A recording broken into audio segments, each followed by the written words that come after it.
Hello and welcome to Efatha, meaning Be Open, a podcast about overcoming confinement, restrictions and living your full potential, bringing illumination to your darkest moments, tearing down the walls that kept you from living the fullness of life, coming out strong, refined, into fulfilling your purpose. My name is KEHINDE Adegoke, otherwise known as Kenny Crown. I am the light of the world who He saved to save, and every fortnight we will be sharing stories, advice, quotes, and tips to help in the transition. So up in and let's rock the boat together.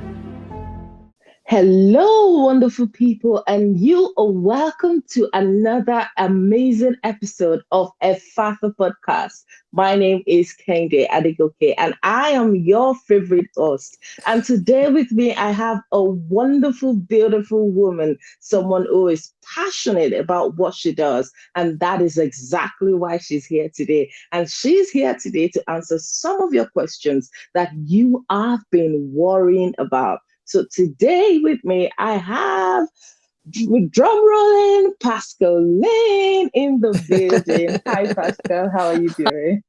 Hiya, Kenny. I'm good. Thank you. Thank you so much. So it's a great privilege to have Pascal in today. And Pascal, first that will be introducing herself to us. So Pascal, who are you and what do you do?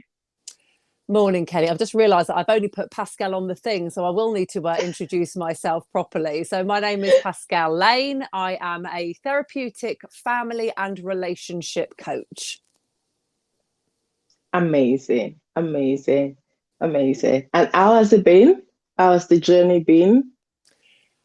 Wow, the journey's been interesting. It's been fantastic. It's been a long time in the making to finally get to a point where I know that I've got a business that I not only feel really passionately about, but helps so many people. The whole ethos of the work that I do is about mending generational wounds, and making sure that that cycle stops with us. Wow. So yeah, like I mean, it's been a long time getting here, but I it's just so rewarding, so fulfilling. Wow. Wow. Can you just see that we've got the right person for today, especially for this topic that we will be discussing? So today with Pascal, we will be discussing how can a positive relationship help someone with a childhood wound. So if you are the kind of a person that you've been through the pain of the past or you've been through any traumatic experience or something has happened one way or the other and you just found yourself continually in that wound or just going back to that memory, just feeling stuck on that journey, well, we have someone here today who is going to help us break this down to our own understanding so that you can be liberated from where you are right now into being the best of you and then having a good relationship. So starting from there, Pascal, what could childhood wound be? What are examples of childhood wound?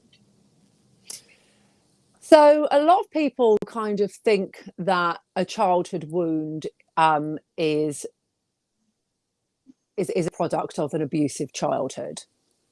And there's obviously that's right. Okay, so unfortunately not all children are looked after the way that we want them to be looked after, That's and right. trauma can happen throughout all parts and sectors of society.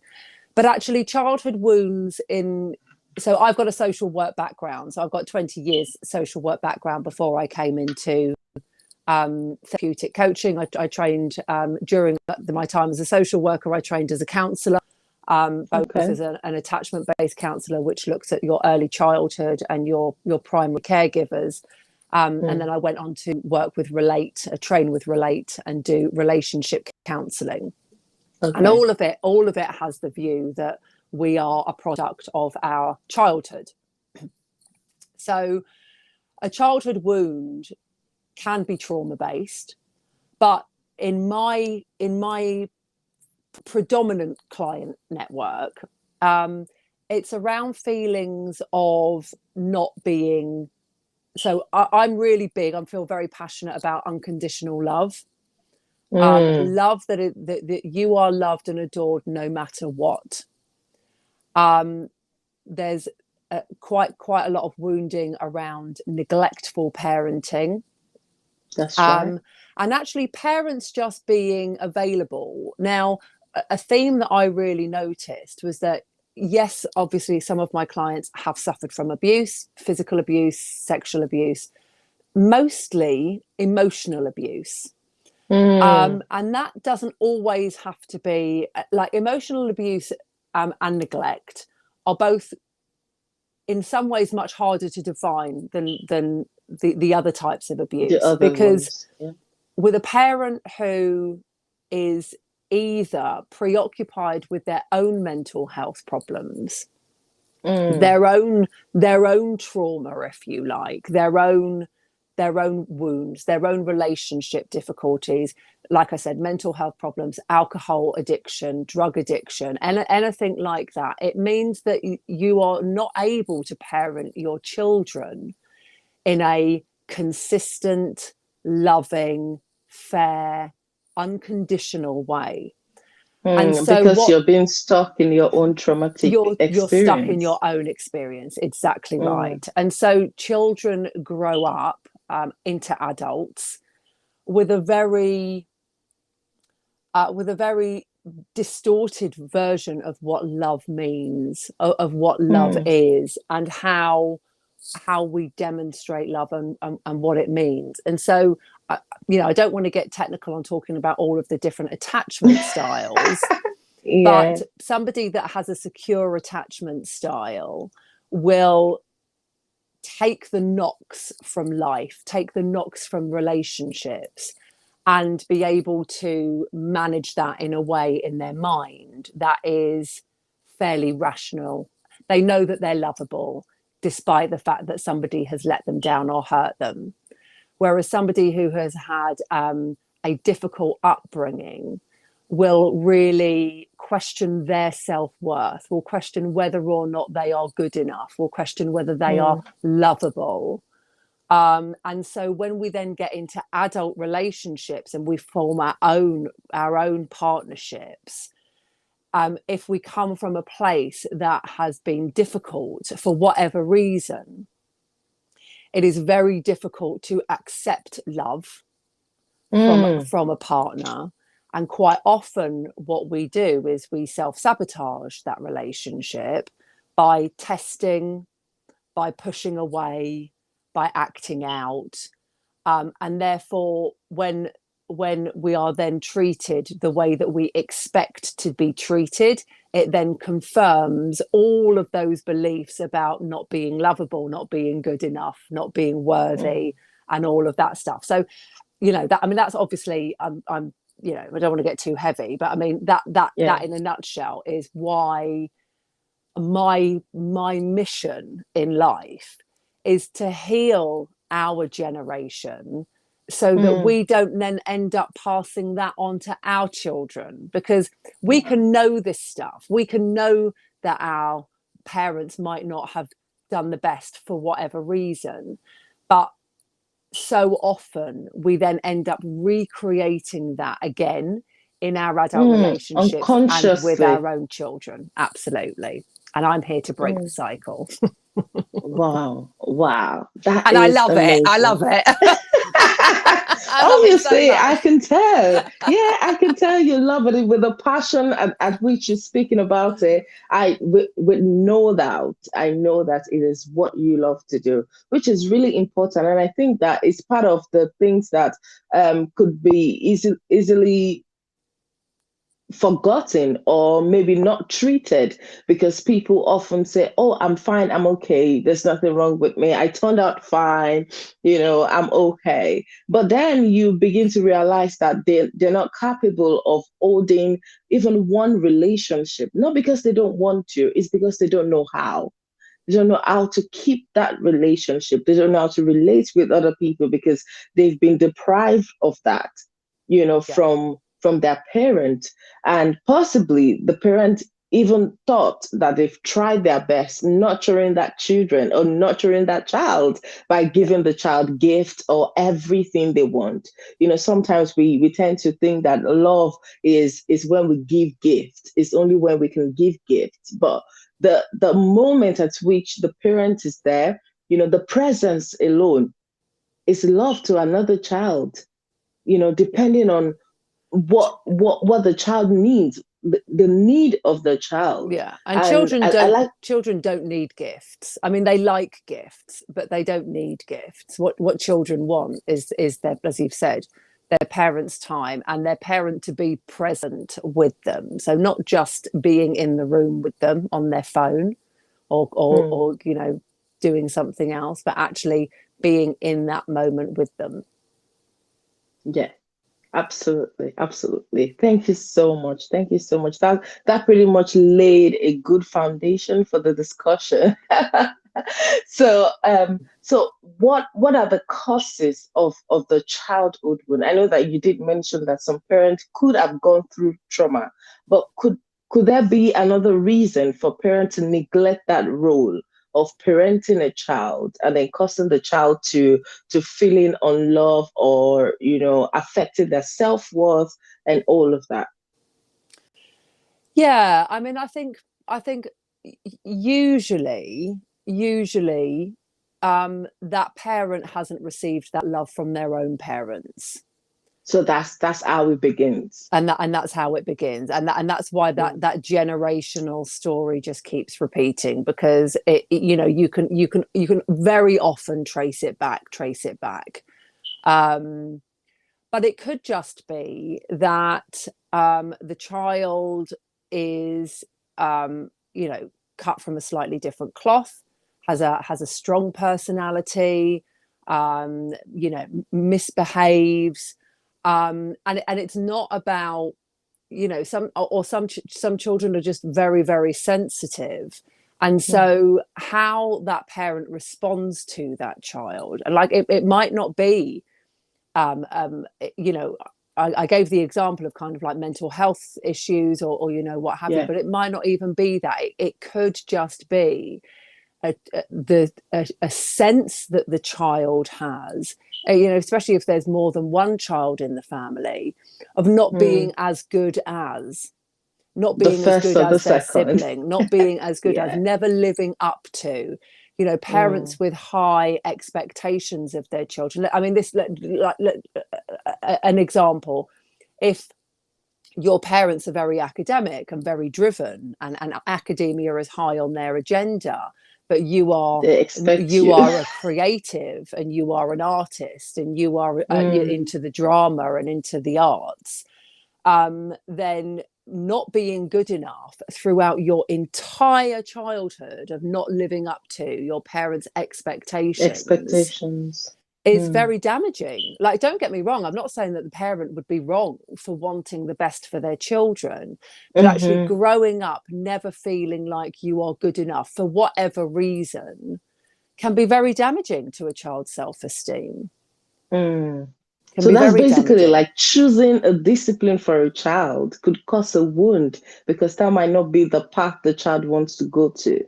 Yeah, I mean, look, parenting is a very difficult balance. I mean, I've got two girls who are very, very different in personality. So I don't obviously consciously treat them differently. I don't think I treat them very differently at all.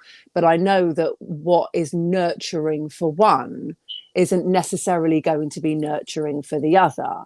And Absolutely. we all change over time. I have to manage my stress levels, I have to manage their stress levels, we have to take on board what's going on in friendship groups and at school and everything else. And so there's always a balance with children between being encouraging and being supportive and showing them love, but also keeping them contained and keeping them boundaried and keeping them safe.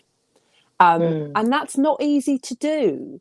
I don't think it's ever been easy to do, but particularly now, most of us are working mums. that's right. And there's such a huge juggle and it's such a huge pressure. And the children are under huge pressure because there's so much social media and there's so much stuff going on in the playground. And we want what's best for our children. And Mm. undeniably, the majority of parents want what's best for their children. I don't doubt That's that. right. But we can often lose sight along the way of what the goal is. And for me personally, and this isn't going to be the same for everybody, I fully respect that. For me personally, my goal is to raise clever children. Of course, I want my children to be clever because I want them to do well in life. But actually, far more important than that is I want them to be happy. Because I think Mm. when we grow thriving children, they can actually do whatever they want, right? Wanted to Because and thrive in it. when they're not doing well at school, they have a choice. We all have a choice. We all suffer from this as adults as well. This is about mindset. Is that if you trip and fall, are you going to stay down and say, well, that was stupid, I can't ride a bike, I should never have tried to ride a bike, I'm too clumsy?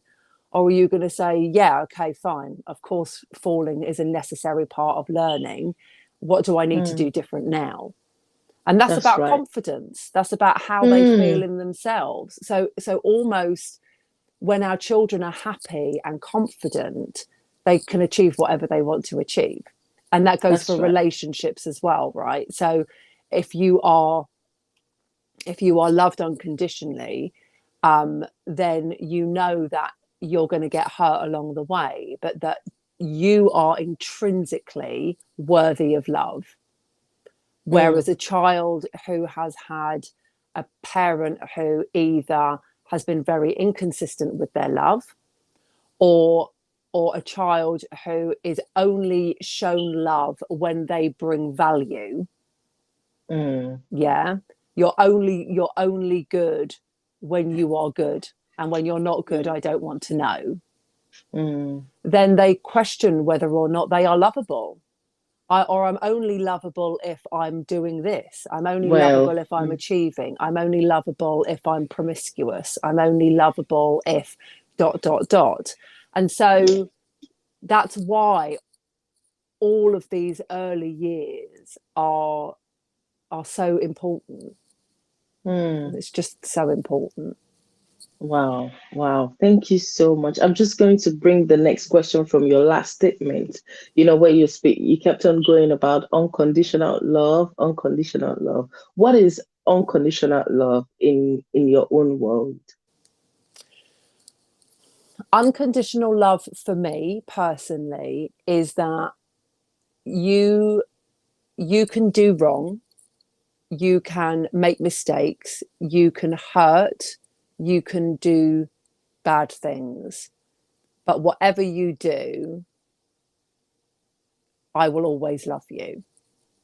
So from a child's point of view, if a child has done something bad, has upset you, has done something at school, or said something to you, Yeah. called you a cow or a bitch or whatever, um, do you in that moment hold them at arm's length and reject them, or do you sit them down and explain to them that their actions and the behavior has not been acceptable, but no matter what, you are loved, you are accepted, and you will always be forgiven? Mm. So do we punish our children by excluding them, which creates shame? It Mm. creates a defensive behavior. It creates a sense of not being lovable even when I'm at my worst. Because let's be honest, most children act out, most adults and children act out when they are feeling vulnerable, That's right. when Yeah. there is something wrong. So if they are already coming from a place that is low, and then we ostracize them for that behavior. Like if my kids have done something wrong, I would much rather sit down and to talk to them about it. When my Mm. daughter is angry, I have a thing, I call it heart hugs, right? I like, you can have a hug, but when we have a heart hug, I sit down on the chair, on the dining room chair, and my eldest particularly comes and sits on my lap with her legs either side of me facing me, and we hold each Yeah. other tight so our hearts connect. That's what I call a Mm. heart hug. And it doesn't matter Okay. how angry I am in that moment, we always have a heart hug, because she needs to know that even when her behavior has been unacceptable, she will always be. Put it like this, Kenny. Let me do this a different way. If you've got a Okay. teenager, if you've got a teenager who's done something really bad, do you want Mm-hmm. that, or they're in trouble, or you got a kid that's in trouble? Doesn't matter what it is. Doesn't matter if they're a boy or girl. Do you want them to come to you and talk to you about that problem, Yes. or do you want them to feel so much shame and abandonment that they can't come and talk to you about it? No. I would Right. want them to come over to talk You about would it. always, no matter what, yeah, Yes. no matter what, I will always love you no matter what. If there is a problem, we solve it together. You never have to Mm. do that on your own. You know, my heart races, and I get quite emotional when I think about it, because I think of all of the times where myself, you know, growing up, or other people or clients that I've worked with, have had to manage situations on their own because On they their didn't own. feel that there was anybody that they could go to and talk to about it. That's right. And what a difference it would make if you knew that no matter what, you could go and talk to your mum or dad about it. Mm. It's Mm. priceless. Like it's It's priceless. invaluable. And it also reduces the risk as well. Absolutely, absolutely. So coming back to your topic, like my Mm. parents did a great job. Like my parents did a great job. I don't under difficult circumstances, which I understand now because of their own issues that were going on. But coming back to the topic of this conversation, I have a husband who, no matter what, I can go to about anything. Amazing. And so, even though we have our ups and downs, right? Even though I'm a relationship coach, we still have our ups and downs. We have good days, we have Yes. bad days, we have seasons, right? Mm-hmm. That isn't. I don't dispute that, and I would never deny to tell anybody that. That's But right. no matter what, if there is something that I need to talk to him about, I will talk to him about it. And Amazing. that's like I say, that's priceless. Indeed it is. Indeed it is. Wow. Thank you so much for taking us through that. Unconditional love is loving even when it's pleasing and when it's not pleasing. And Yeah. just like what you said, is pretty much the same thing in the Bible. God loves us regardless. Even without us knowing him, without us receiving him, without us even believing him, he still loves us and just waiting for us at the right moment to come back to him and just say, here I am, Lord. So it's just the same thing. And we're expected to reciprocate the same love to ourselves on earth, to our friends, to our children, to everyone that we come in contact with, which is like the greatest love ever that we can ever give to anyone. To make them know that regardless of what you've done, you will not be a castaway. You will not be abandoned. You're not going to go through that shame alone and making bad choices. But we're going to work this out. We're going to sit together and see how we are going to make amends and make sure that this does not repeat itself again. That is when you know that you have a defense, you have a support system, you know that you're not alone. And then which will help you make the right choices, the choices that you expected to make. So, Pascal, is Amen. it? Oh my God, Pascal. So, how can now we know what could be the cause of a childhood wound, or and now we also know what love is and what relationship, the position at which relationship can hold in in those situations or in that certain area. But the question here now is, how can a positive relationship help someone who have been through a childhood wound, but the person is grown up now? The person does not even know that they have a problem, but there always seems to be the problem. So how can a positive community or positive circle, help such person out of that position? I don't know if you get my question right. Yeah. I get your question. So a positive, let me just clarify. So a positive relationship as in a loved one, or a positive relationship with your community? With your friends, With your friend. or yeah, Yeah. or with your parent, or maybe we should just do it one after the other. Well, I think the answer is the same for whatever. I mean, the first thing that one needs to do, there's no easy, there's no fairy dust here, right? In Mm, order to undo or to heal those wounds, you have to do the work. And in order to mm, do the work, you have to acknowledge what has been. Yeah. We are all flawed. We are all flawed human beings. None of us, we were born perfect, and then we all make our mistakes along the way. So in order to heal those wounds and to form that sense of worth, that self-worth, that self-esteem, the sense that we are all lovable, no matter what we do, we are all lovable, means to be honest with yourself about what where it has gone wrong. Because mm. if we go around blaming everybody else, we don't get anywhere. No, Okay, so we can be wounded, but we need to be accountable for our own behavior as well. that's Okay, right. so this I learned, a lot in my social work practice, and a lot, I don't know if you know this or not, I used to be a prison counsellor for a short time as well, in a high security ladies prison. Wow. And so we need to be accountable for our behavior and for how we have got to where we are. I can't do Bible quotes. I'm a Christian. I go to church regularly. I can't pull anything out of my head at the moment. But we know that when we are ready to surrender, that forgiveness is there. But that That's right. forgiveness has to come from within. That forgiveness can come from God. It can come from your partner. It can come from your community, your best friend, whoever.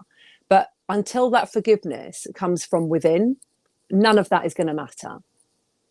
Mm. People can say whatever they want to you. They can tell you that you're loved. They can tell you that you are wanted. That they can tell you whatever they want to tell you.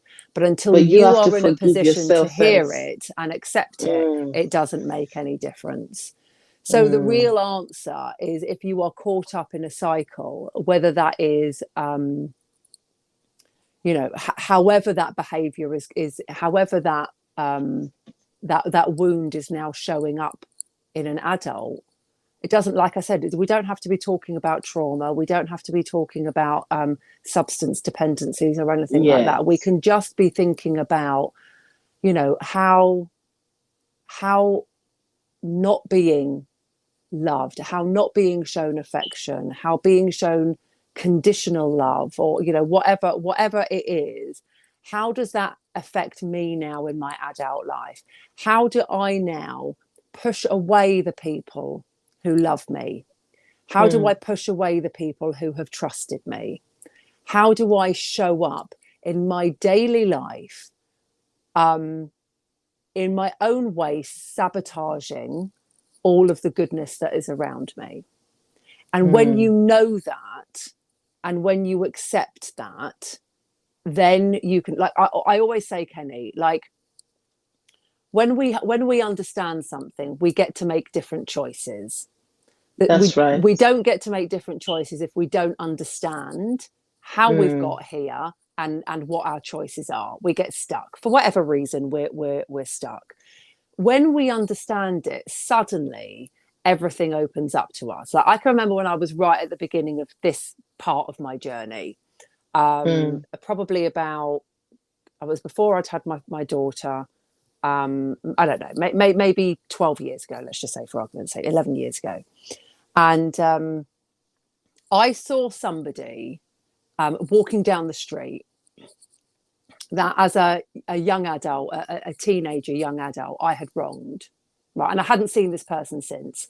But it was something that I played. It wasn't anything major. It wasn't anything outrageous. But it was something that I had never let go of. mm. And I remember seeing this person, and I stopped the car, and I got out, and I went up to her and I said, "You probably don't remember me, but when I was 17, this is what I did." And she looked at me and she just said, she was absolutely gobsmacked. Like, first of all, she was like, "Who the hell is this mad woman getting out of a car and running up to me on the street?" And then, and she didn't need to say anything. We just had an exchange of eye contact, and I gave her a really big hug. And then I Mm. didn't say anything else, and I just got in my car and drove away. And that for me Oh, will be one of the most life-changing events. I'm not joking, Kenny. It makes me feel so emotional because in that moment I forgave myself. Do you know oh, what I mean? And in that moment, yes. and like I said, it really wasn't a big deal. It wasn't anything. I'm not going to tell you what it is, but if I told you what it was, you'd be like, "You're mad." But it was important to me that Mm, I did the right thing and I acknowledged. mm-hmm. There wasn't any way to repay, but I had Nah. acknowledged something that I had done that was wrong. And it was liberating. It was just the most liberating experience of me saying to myself, "I forgive you. I love you. I forgive Wow. you. I love you." You know? So, God, I've gone really off track. I'm really sorry. I do this. I go completely. I get carried away with the conversation. But that in a way. So we can accept love from our partner, from our family, from our friends, from our community, only when we are ready to acknowledge, accept, and move on. Wow. Amazing. Amazing. Beautiful. Thank you so much, Pastor. So after we've acknowledged and we've forgiven ourselves, then is there still a place for the community or for the loved ones to help you then reshape? Because obviously there would have been some sort of distortion in your growing up or in the way you know how to love. Probably the person has been showing love in a different way before, mimicking other people but not actually feeling it. So, is there a way that the community or the people who are around such person could actually help that person understand what real love is and how to actually express it? I think once I think once you make the decision to do things differently and you are open, people will respond to you differently. Because Mm, once you are in a position where you are open to love, you change. And so, because you change, people around you change. That right. doesn't mean that we don't upset each other anymore, but it, Mm, it means that we do it from a place of knowing that it isn't a game changer. mm, So, can they help you? Yes, they can help you. They can tell you, they can show you. We don't need to be told stuff. We need to show it, right? mm-hmm. We need to know that we are loved and accepted. Telling somebody they're loved and accepted is easy. Anybody can do that. That's right. But I think really and truthfully, if the people that you are in a relationship with, whatever that relationship, if they are if they are close to you, and they too are from a place of good self-worth, self-confidence, they understand love, they demonstrate love, they don't really need to do anything. This is more about you as an individual than it is than the people around you. Like, if your community, be that church or family, they're always going to be there. They're solid. They love you, right? But it's how you then are you. Does your jigsaw piece fit into that puzzle? Because once Mm. your jigsaw piece fits into that puzzle, it fits into the puzzle. You don't question it. It makes the picture.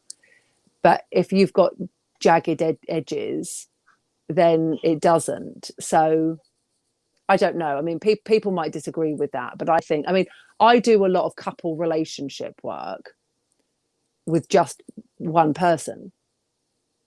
Like, Mm. I can help you have a happy marriage without your husband being in the room. Whoa. It's totally viable and very, very effective. Yes, okay, fine. If there's issues between the two of you that we need to talk about, then we talk about it together. But actually, Right. if this is you coming from a place of you being wounded and you not being able to have the relationship that you really want because you are angry and you are hurt, then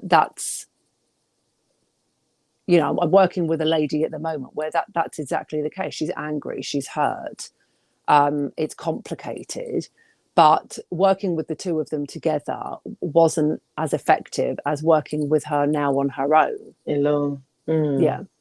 Mm. I see your point. So for anyone or for everyone who is listening to this or who will be watching this, you've heard from Pascal. Pascal has been able to tell us how a positive relationship can help someone with a childhood wound. But most importantly, she laid emphasis repeatedly on it starts with you. The work is in you. You have to be ready to say that I don't want to live in that hurtful moment anymore. I don't want to be in the place of confinement where the only thing I think about is the past, is the trauma, is the traumatic experience, is the neglect, is the emotional abuse that you've been through. It's through everything. Instead of going back through that memory lane, it's time to snap out of it. It's time to arise and be happy, because you deserve to be happy. You deserve to be loved. But you deserve to love yourself first. You deserve to forgive yourself first. You deserve to be liberated, to live a fulfilled life, not just thinking everyone in the world hates you, or just thinking everything in the world is working against you, or people don't even care. But you have to start loving yourself. You have to break free today.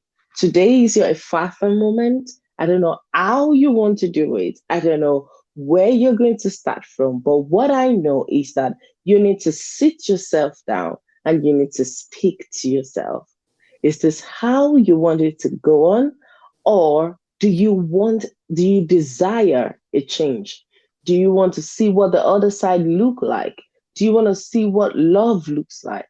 To tell you the truth, there's so many people out there who can just who their joy being around them can lighten up the room. But if you don't give yourself that opportunity, even when they're there, you're still going to be sad.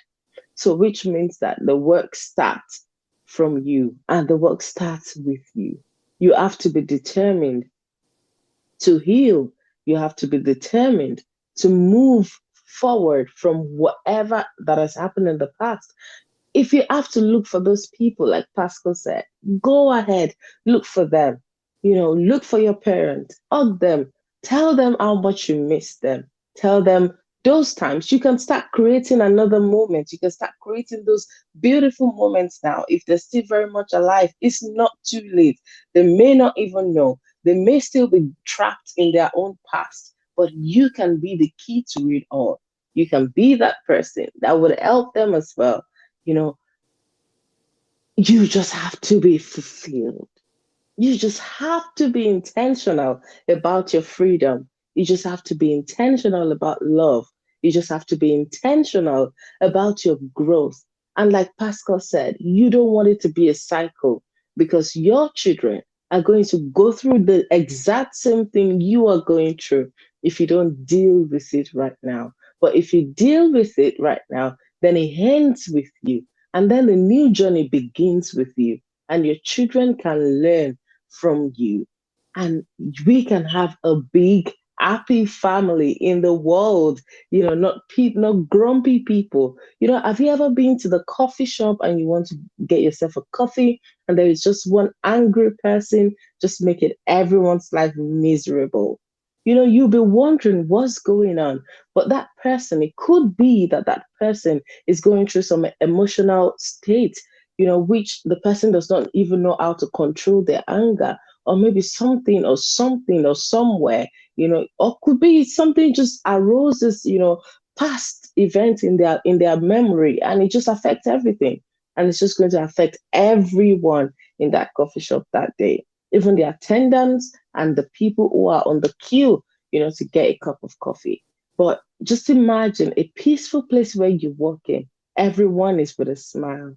Would you want to be there? That's where you would want to be. So you need to create the environment that you long for or that you want to be, but it starts with you.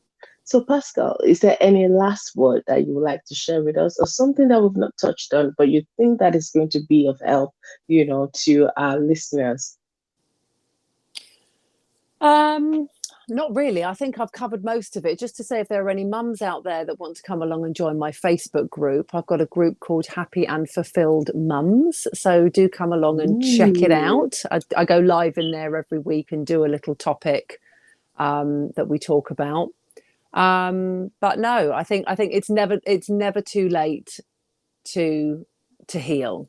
So if you think that there is something that you need to address, or you want to make a change, whatever it is you want to um, do it, because life is life is so short ultimately, and I think everybody deserves to live the best life that they possibly can. So mm, um, if you're not going to do it for you, do it for your children.